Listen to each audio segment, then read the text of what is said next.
Olá, bom dia, que a graça e a paz de Jesus esteja com cada um de nós.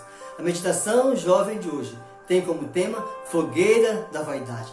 Assim eu lhes digo, e no Senhor insisto, que não vivam mais como gentios que vivem na inutilidade dos seus pensamentos. Eles estão escurecidos no entendimento e separados da vida de Deus. Efésios 4:17. Um dos elementos que compõem a natureza humana pecaminosa é a vaidade. Salomão avaliou a vida distante dos propósitos de Deus, afirmando que tudo é vaidade. Eclesiastes 1:2. Isso quer dizer que mesmo coisas boas e virtuosas, se não forem motivadas pelo Espírito Santo, são apenas futilidade e presunção. Em última instância, tudo que não provém da fé é pecado. Romanos 14:23, escreveu o apóstolo Paulo. Em uma era tão egoísta, é fácil nos apegarmos às nossas virtudes, conquistas, riquezas e influências, sem nos apercebermos de que tudo é vaidade.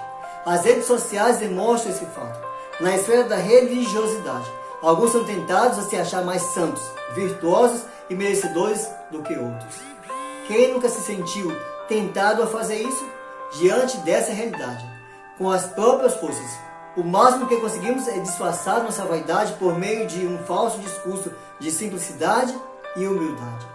Como cristãos, devemos implorar diariamente para não cair nas armadilhas da vaidade, a fim de que nosso testemunho dê evidência de uma vida convertida. Em vez de vivermos preocupados com o que os outros vão dizer sobre nossa aparência, nossas roupas ou nossos recursos, devemos nos preocupar em crescer espiritualmente por meio da comunhão com Deus. A Bíblia tem vários textos que falam sobre a vaidade. Provérbios 18:12, 21:24, Isaías 23:9, Filipenses 2:3. E em Apocalipse 17, uma mulher vaidosa simboliza a religião apostatada. Consciente que o ser humano naturalmente é vaidoso, devemos renunciar ao eu, subjugando-a à vontade do Senhor. Assim seremos libertos das amarras da vaidade e poderemos desfrutar a plenitude de vida prometida por Deus.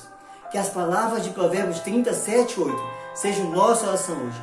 Duas coisas te pedi: não mais negues antes que morra. Afasta de mim a vaidade e a palavra mentirosa. Que o Senhor te abençoe e que o Senhor te guarde.